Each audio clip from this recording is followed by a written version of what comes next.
So competitive bodybuilding, what I have been interested in lifting weights and being strong and being muscular my entire life. It is something that I've known. I started gymnastics when I was about 2.5 years old, and I was very interested in physical fitness and kind of pushing the boundaries and seeing what my body was capable of. But actual bodybuilding for me came much later in life. So initially, I was a gymnast and a track and field athlete. Years later, as an adult, I found CrossFit, which led me into powerlifting, Olympic weightlifting, strongman. Um, and from there, I ended up getting into bodybuilding. So what happened was I was a very competitive powerlifter, and he is now my ex-husband, but my then husband went on a deployment in 2013, and I lost my powerlifting partner, like the person in the gym that would have been my spotter essentially. And powerlifting is a hard thing to do on your own. So at the time, there was a woman that came into my gym that wanted to learn the barbell lifts to help her bodybuilding career. So she started talking to me and she's like, they just started this women's physique thing. And at the time, Dana Lynn Bailey was the first women's physique competitor. And I went and looked at a bunch of stuff about her, and I was very, very inspired. So she recommended that I dip a toe and do this new category of the women's physique division. And I thought that I would try to do one show kind of as a bucket list thing, and it would allow me to continue to train when I didn't rely on a spotter. So I got into bodybuilding essentially kind of by accident. And I want to say, let's see, my first show was in April of 2014. So that was a North Carolina state show. So this happened in late 2013. So the fall of 2013 is when I got into competitive bodybuilding. That's a good story because a lot of ladies who got in sport because a good number, like yourself, have athletic backgrounds. Track and field, basketball, gymnastics, cheerleading. I think that's just a natural progression for athletes, especially and doing powerlifting. I've interviewed quite a few ladies who come from that sport and transition to bodybuilding because sometimes powerlifting really get a lot of stress on your body, the lifting, the heavy lifting all the time. And you want to do something that still involves lifting, but not as much as when you were in powerlifting. Here we are here. Yeah. I did follow bodybuilding, even though I wasn't competing in it. And I followed bodybuilding my whole life. So when I was a child, we had things like Body Shaping on ESPN and by bodybuilding magazines. And I did know who Miss Olympia was. And I was a huge fan of Rachel McLish, of Corey Everson at the time, Carla Dunlap. So some of the early Linda Murray. So I did follow it kind of as a fan, and I was very, very interested in lifting weights and building muscle. But like I said, as a competitor, I got into it much later. But bodybuilding is something that I have followed since childhood. Yeah. Me and a friend of mine, we just had a discussion about Rick Ricklesh and Corey Everson. Just this past, it was on New Year's Eve. We talked about it. We had a little New Year's Eve special. We talked about those two women, how they were really prime examples that really set the standard for women's bodybuilding back in the day. They Yeah. had looks. They also crossed over into the mainstream, doing movies and TV. Those are, I would say, top tier ladies. And also Carla Dunlap. She Yeah. was an amazing lady, the first black woman to be Miss Olympia during her time. When so many men like Linda Murray. That's the top. It's just one person. I'm a fan of. I'm always been a fan of her. It's Andrea Shaw. She's just amazing. I think she brings a new level to the division. It's like anything. It's always evolving as the sport goes on over time. Completely agree. Yeah. Yeah. Here we got a comment from my man Warrior. He says, sorry, Gillian Ward. I remember her from the 2016 Miss International Classic back when they had women's physique, and she was fantastic. My man Warrior also says, I heard that you were teary eyed and emotional, making it into the top 10, which was heartwarming for you. So, like I said, as you start, what was that first show like for you when you first got into bodybuilding? So bodybuilding has been a roller coaster for me. So I did my first show, which is the state show, in April of 2014, and I won my division in the overall. From there, so that was April of 2014, I went to the Junior USA's, um, a couple of months later, and I think I could be wrong. Somebody may correct me. I either came in sixth or eighth, and I was devastated for whatever reason. I thought I was going to roll into the Junior USAs and get my pro card. So anyhow, at the end of the summer, I ended up getting my pro card at North Americans in 2014. So again, first show was April of 2014, and then North Americans is probably Labor Day weekend. So about 6 months later, I went pro. So a very fast trajectory. And again, I earned my pro card relatively quickly, but I had already, in terms of the amount of time I had spent lifting weights and in the gym, by that time I was, 35 years old. And like I said, I started gymnastics at the age of 2 and never stopped. Coming off of North Americans, I decided to do my pro debut immediately, which was probably a mistake. And I did a very, very small pro show called the Ultimate, maybe it was the Ultimate Warrior, something out in California, um, like less than 2 months after going pro. And I came in dead last. So my very, very first pro show, I came in dead last, which I'm laughing about now.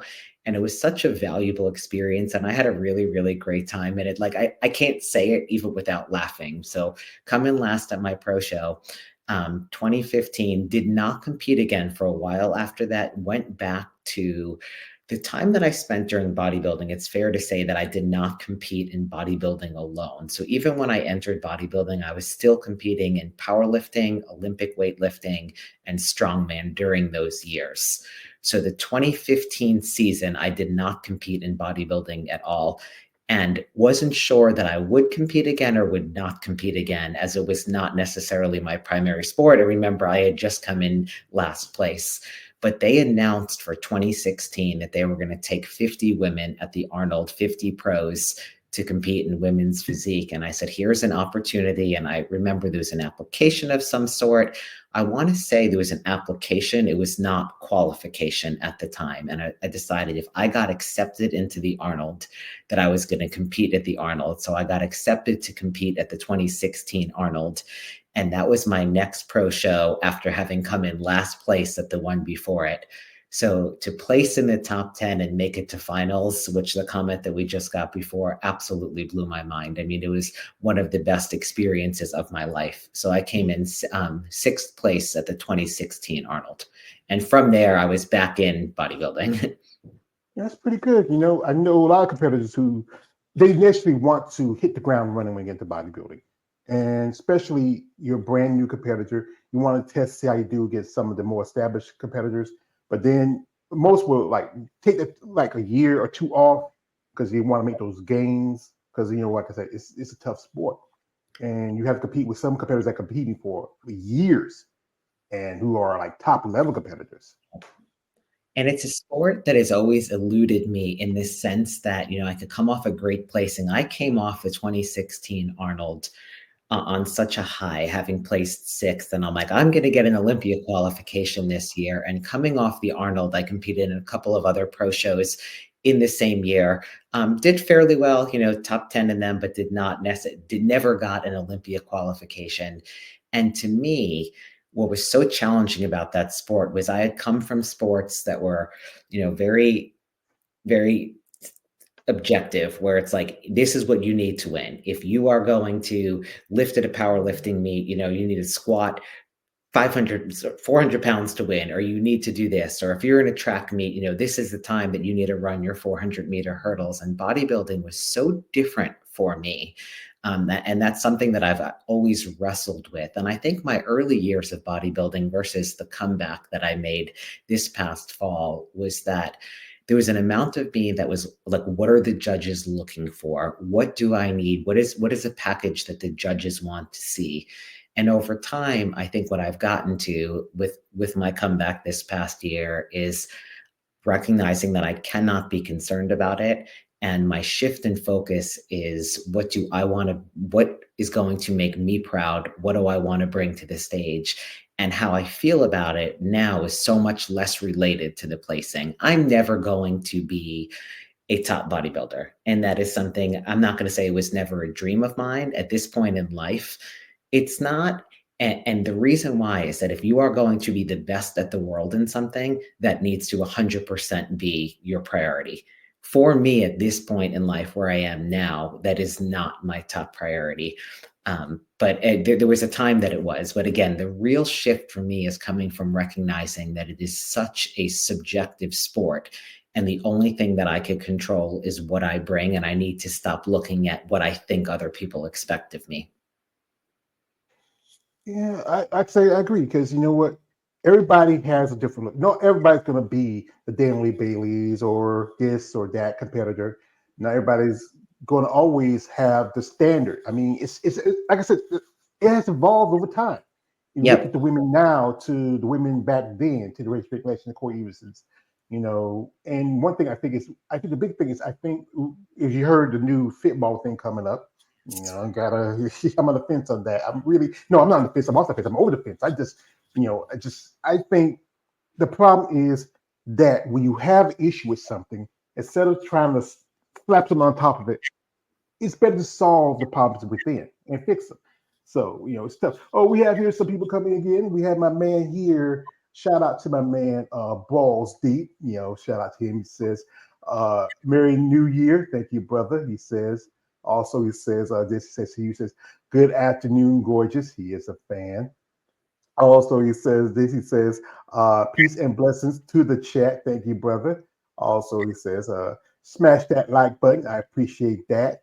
And his moniker, Chicago. You know, he goes in Chicago in here. And also, he says this. He says, you know, it's another game. He says, Schmo gang, gang, gang, gang, gang. So, so after your last competition, and that was in 2017, why Mhm. such the long time off? You know, because you pretty much almost gone for like 7 years. That is a great question. So we're going to get a little bit deep with some of that here. So 2017, my last competition was the New York Pro. I did all right. I mean, I wouldn't say that. I want to say I maybe either came in 10th or 12th. It was a very, very large field. At the time, I did not know that I was stepping away from bodybuilding.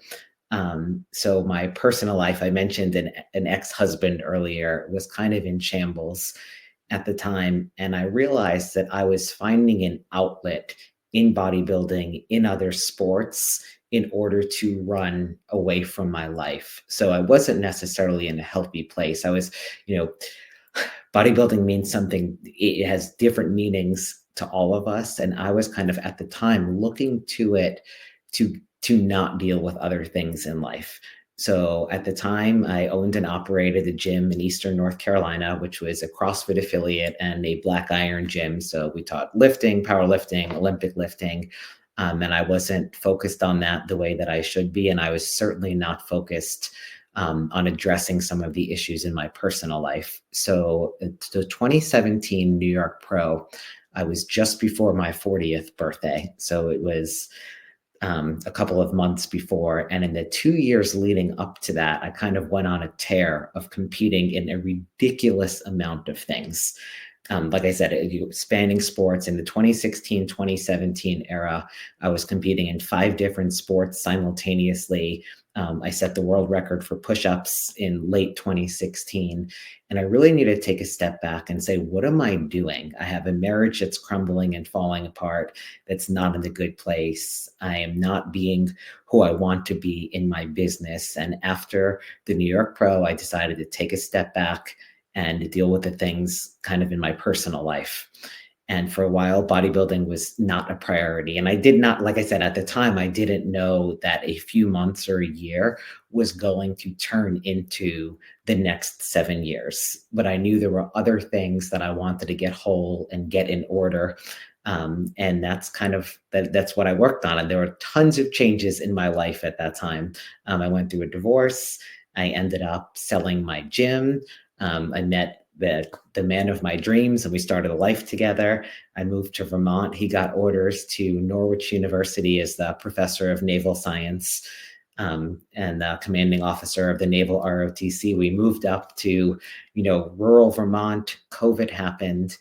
And I've always trained the same way, but I found that my desire to compete was not the same. So, and I've wanted to compete my whole life, and I feel like for many years I looked to the stage for me. Again, this is not for everybody, but as a way to get attention. And I was not getting that attention previously at home. So, like, that was something that brought me, I want to say joy, but it brought me a way to kind of like to be seen. And in the life that I've had over the last 7 years, I had, to be honest, so much fulfillment at home and being seen by my husband. And I didn't need those things anymore. So what happened was what turned out as stepping away for a short period of time kind of turned into 7 years.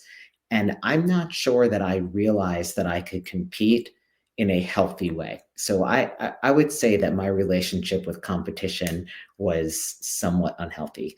Again, starting gymnastics at 2.5 years old, being a competitive athlete most of my life, it took a huge chunk for like it was a huge part of me and it was my priority, and there were so many other things that I didn't work on because of it. So I think I didn't recognize until I decided to come back and over the past year that I was capable of being a good wife, being a good person, being a good friend, contributing to the community, having a successful business, and being a competitor. I thought one came at the expense of another. So part of the reason I chose to come back and give it a try this past year is I wanted to see, can I fill these other roles in my life and be successful and compete at the same time? You know, with this bodybuilding, there's a lot of work to it, and most people don't understand the aspects of it. And then also, you're going through what you were going through, with your ex-husband and all the stuff that's going on in your life. It's good to take that step back because it's always going to be there. It's not going any place anytime soon. And when you're ready, I know ladies who walked away and they spent even 10 years. I recently saw a lady who hadn't competed in almost 20 years, came back, got a pro card.